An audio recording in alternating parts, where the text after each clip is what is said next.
That means Workday is very user friendly, guys. Even if you are very new to Workday, beginner to the Workday, still you will find out very easy how to use Workday.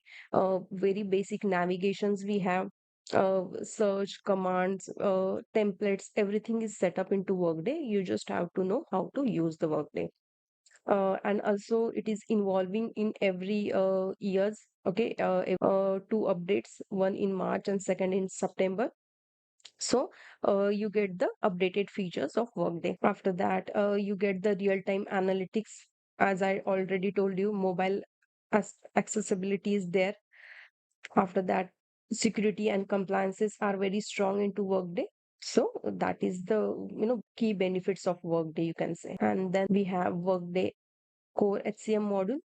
uh, Workday have different component: finance and business administration and Workday HCM.